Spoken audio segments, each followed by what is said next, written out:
Alright guys, today is a full disclosure project update.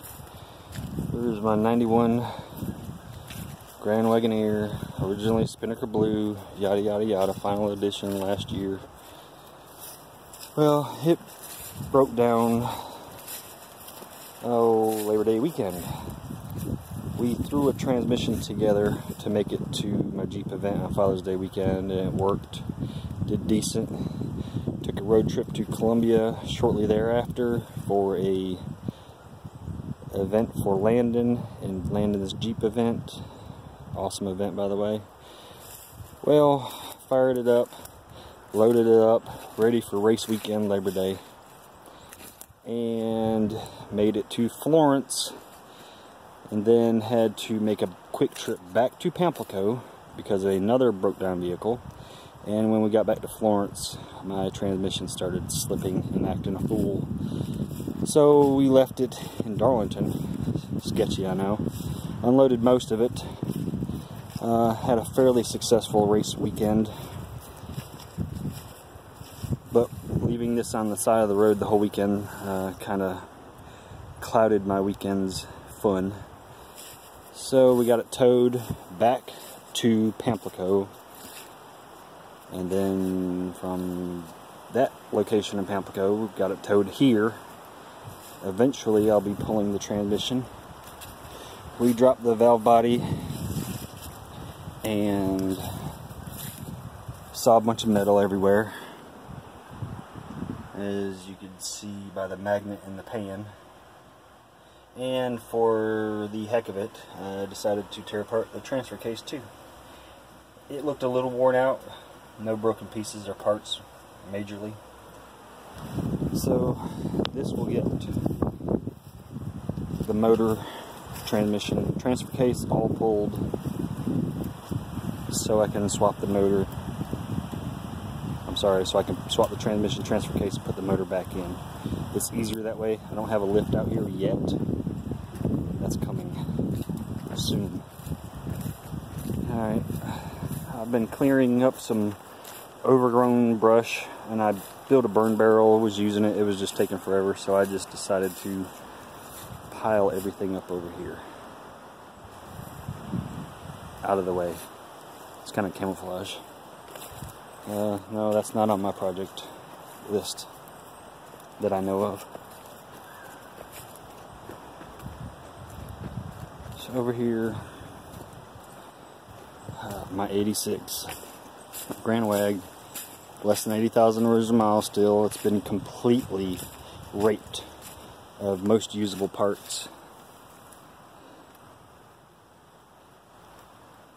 Transfer case is right there. That's the 228. This was the only year that had the 228. That's cracked in half somewhere. I believe you can see it right there. Transmission got pulled, and we had to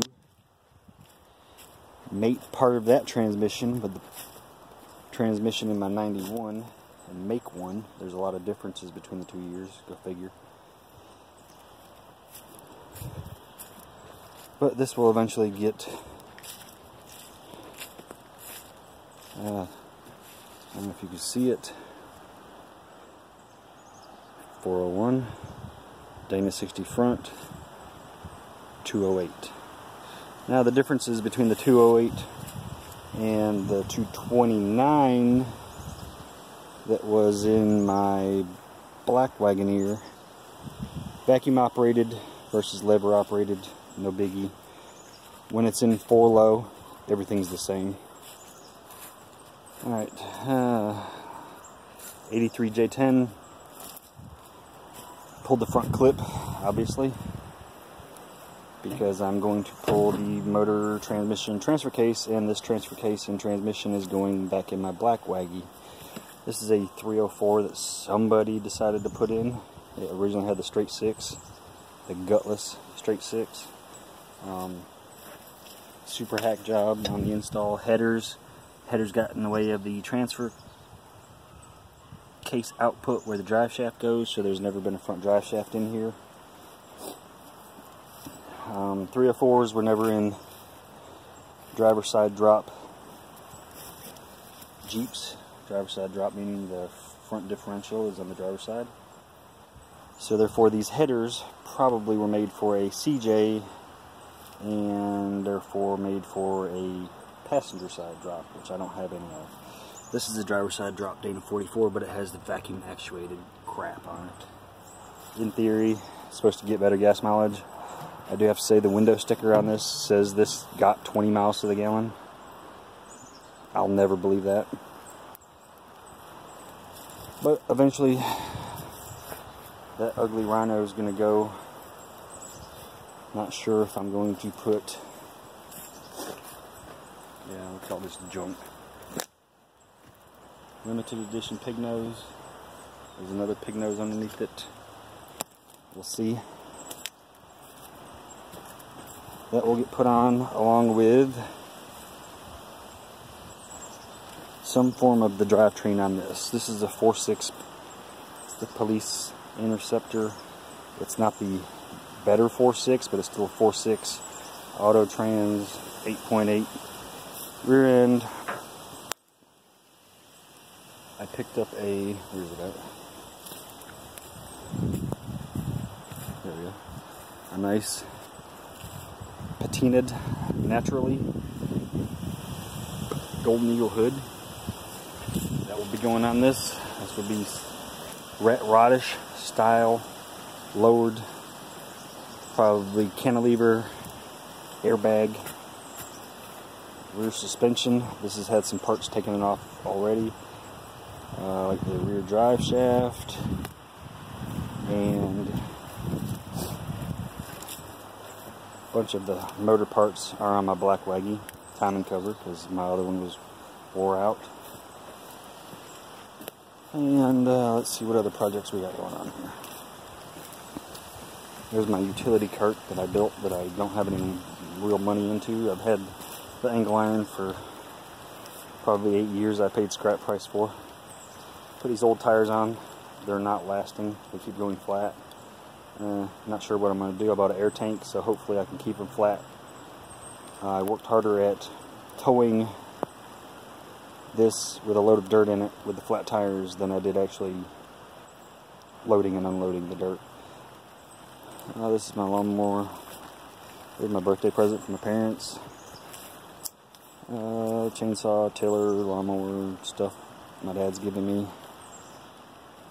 This is my storage shed. Can't store too much on it in it right now.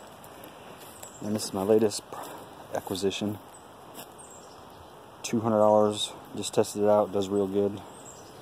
It's pretty old, probably 25 years old. Cranks right up.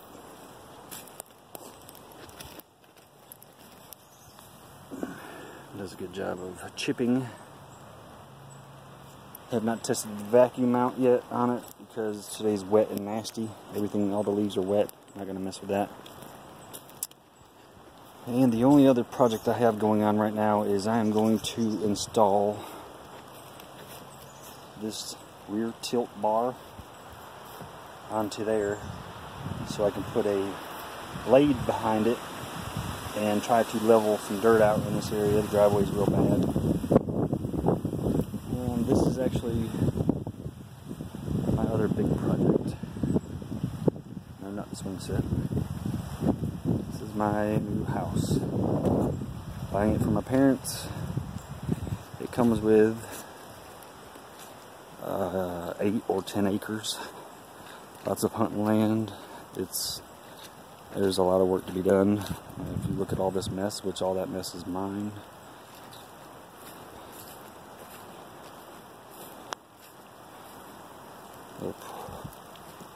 Little deck out under the pond.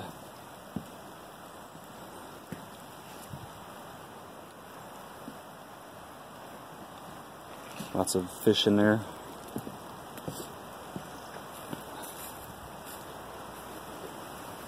Little shade tree.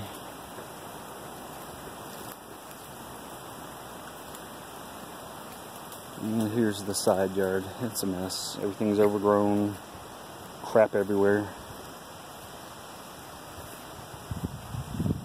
So I have lots of work to do on this and all of my dumb Jeeps.